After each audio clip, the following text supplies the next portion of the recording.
Hey, true believers. Chris Mack coming at you with the Year of the Villain, the Infected King Shazam, #1. And I enjoyed this book. It was straightforward. There wasn't a whole lot of, you could say, meat. You know how a lot of writers will use subtext to try to say a story within a story, and I don't really see a lot of that here. But these are one of those ones where you can open it up, turn off your brain, and just enjoy the ride. This takes place after, what was it, Batman Superman #2, when they fight Earth's mightiest nightmare. This goes back and explains kind of how our Earth Prime Billy becomes the way he is. So he's talking to his foster parents. And I do remember, Billy, at least from the Jeff Johns backstory from the New 52, he was abrasive, kind of how he was in the movie, for those of you that don't read the comics. But here, he's just a complete asshole. And I had to remind myself what I was reading, because I'm thinking, this is not the Billy Batson I know. Because the family's saying, don't you dare talk to Victor like that again. Are we clear? Clearly, you don't get that I was talking to both of you. All I'm saying is maybe you should get your house together before you step up to me. I'd rather do my homework than stare at that wimpy soul patch anyway. And I'm thinking, what the hell? This is not our Billy Batson. And even Mary, he confides in her quite frequently. And, look, if this has anything to do with our extracurricular stuff, you can talk to me. But there's no reason to take it out on them, though. Pfft, them? They don't matter. Open your eyes, Mary. This whole family thing, it's just a trap. A lie. And I don't even think that he knows what's going on with him, because he just steps out of the house, goes to call upon the power of Shazam, and he goes, Shazam! Yeah? And we can see the change take automatically. And I love how the art team here made the plume of smoke reflect the Batman who laughs, to show, even though he's not in this book, essentially, that he has his finger in everything that's going on with the infected that he is choosing. And then there's just that brief moment of confusion and shock from Shazam. Now, with that said, this is Growing Pains. This is Sina Grace script, Joe Bennett pencils.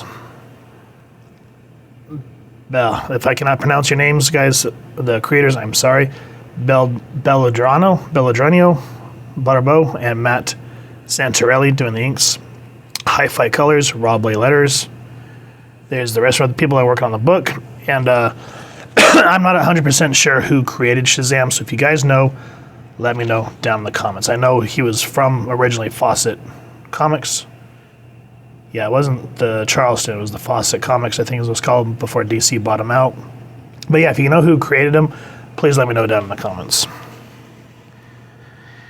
And essentially what this book revolves around is Shazam trying to find a family of his own. And if you remember, when he calls upon his powers, Shazam is an acronym. So like the, what is it, the speed of, what is it? Hold on. I think he gets his speed from Atlas, or his strength, one of the two, I forget. And the strength of Hercules, and it just continues on. I forget the whole acronym, but let me know if you guys remember. But anyway, he comes to seek out Atlas. And the way he wants to test his new family is he just goes through them like so fine of like tissue. I mean, look at the way that he just nails this poor character and the look of pain and confusion. And he goes, we need to find out if you're worthy of being part of my posse. That's all it'll take is a prick from my knuckles. So that's how he's able to share his infected diseases through the knuckles on his hands. So basically, brass knuckles. And the fight is just brutal. He's like, "You've really let me down," Atlas shrugged. I'm like, disappointed. I think it's about time for your punishment.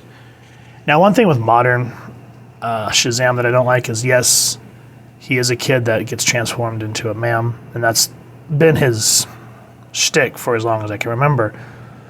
But if you go back to like the Golden Age, Silver Age era, when he's Shazam, he talks more eloquent like an adult. And maybe it's because I'm old now, but hearing him kind of use the kid lingo when he's Shazam just is really off-putting. So he does a whole lot of, I'm like disappointed, or don't worry, homie, I got you. And I'm just thinking, he's supposed to have the wisdom of Solomon. And I'm thinking, when you have that power, that immature side of you would be laid dormant so that you could think rationally like an adult. But that's how I've always figured Shazam. So now when they did the movie, I thought that they did a decent job, because he kind of acted like a kid, but he didn't have like that obnoxious, he was more unsure of himself because he has all these powers, he has muscles, and he doesn't know what to do yet. And that was just kind of an interesting take for film, because you have to convey those emotions differently. In the book, in books you don't have to do that a lot. So just to hear it in the dialogue, for me, that's very off-putting. Let's get past this obnoxious ad. Try to figure out where the next page is. Excuse me, guys. Sorry, there's something in my throat. So here, we see the rest of the Marvel family. They're cleaning up an accident. And you kind of see what the heroes are. They care about their community. And then front and center is going to be our protagonist. Mary Marvel's always been one of my favorites, so I'm glad that for this issue she's front and center. And we need to clean up this mess. I've got a list of who could have caused this much damage in such a short time. None are quite a fit, but... And you see the look of on her face. She goes, "It was Billy." That's not possible. He's acting strange. Completely lashed out at Victor and Rosa and went off on me about being done with the family. So you see that Mary's hurt, and so the rest of the team is just like, "Well, let's go after her," and she's like, "No, let me." Essentially, that whole big sister vibe. I'm his big sister. If anybody I can get through to him is me. So she goes off on her own, which is never smart, but I understand she wants to protect the rest of the family, and she also wants to be the big sister that saves her lost brother. And then we continue on. We see Shazam tearing through Thor, Ra, which is supposed to be the god of Superman.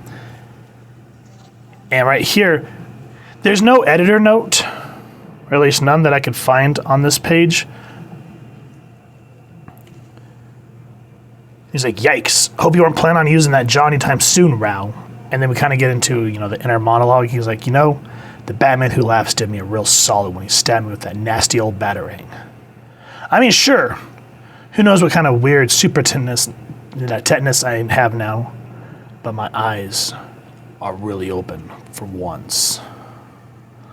All you god types and super who cares dangle the idea of belonging over our heads. But we gotta love you hard and play by your rules at the end of the day, don't we? I don't have to fall for it anymore. So from where I'm standing, you deserve to be put in your place." And you can see the violence and the actual terror of a mortal demigod, just like, oh my God. And then, of course, Mary has to follow his trail of destruction, and just the looks, the facial expressions, more so than the dialogue for her is what really gets me, because she's just thinking, my God, how could my brother do this? And Mary's the one that just really makes the book. And so she tries to get the aid of Ares to try to take him down, but the way that the Dark Knight, or the Batman Who Laughs has infected him, his power is just increased immensely, and of course his hatred that's driving it. Because from what I understand, the Batman Who Laughs, he preys on your subconscious fears essentially, and so him being an orphan, going into foster care, it's really playing on him. And even in his hatred towards Mary, hey sis, guess it's time for some one-on-one bonding. And in this page, my God, look at this. She's like, I agree. And even though we know this is probably tearing Mary apart to have to punch her brother like this, she can't let him continue on. And then right here, she goes to throw a pillar or a statue on him. And you see Shazam say, did it ever occur to you that I'm like this? Because you're a complete, and before you can finish the word, shut up. I won't let you get in my head. And just look at the hurt in her face. As, you know, this shell of what our hero is uses words that he knows hurts his sister. And you can just see it conveyed in Mary's face that she wants to tear up because she's torn. Like, is this really Billy? Why would he say that? And so she has to really shut that part of her down and just go full superhero mode. I know my brother's hiding there. I could see it in your eyes earlier. I love you, and I won't let you ruin your life. Now, Mary thinks that she's gotten to Billy, but something happens, and you can just see the ultimate betrayal. And just the look in her face. That's what I meant. Yeah, the dialogue works. It moves the story along the way it's supposed to. It's not draggy like a lot of modern comics are. But the art team conveying these human emotions, this look of just absolute pain of what Billy has done to her, everything that's going on, the confusion. This person who, you know, shared his power with her, that she looks up to, even though she's the older one in the family. You could feel everything in this panel. So that's what I meant by, guys, is, yeah, it goes into a lot of like family aspects, which works, especially for what happens when Shazam becomes one of the infected. The action's amazing. The artwork is spot on. I highly recommend that you guys read this book. Again, I slept on it when it first came out because I had event fatigue. But what I'm going back and doing now is just kind of reading the books for what they are instead of like, oh, I got to read the whole event. No, just reading parts that interest me. And I love Shazam, so whenever I can get my hands on Shazam comics, I will definitely eat them up. And this was one of those. Yes, it's a lot more tragic. It's dark. But has a good plot to it, and everything else is just, cherry on top. So if you guys have enjoyed what you've seen, please first and foremost support your local comic shop and see if you can pick up a copy. If you've enjoyed this review, we really would appreciate if you take a moment to hit like, share, and subscribe. Helps the club channel more than you could possibly know. And if you won't mind hitting that fancy little Shazam bell next to subscribe, that way as we continue to upload content, you guys get notified, come to the channel, and we love talking with y'all and hearing your thoughts and feedback down in the comments below, or our social media pages, which I'll make sure to leave the links down in the description. So with all that said, thank you so much for stopping by. Hope y'all continue to have an absolutely amazing day reading, and happy hunting, true believers.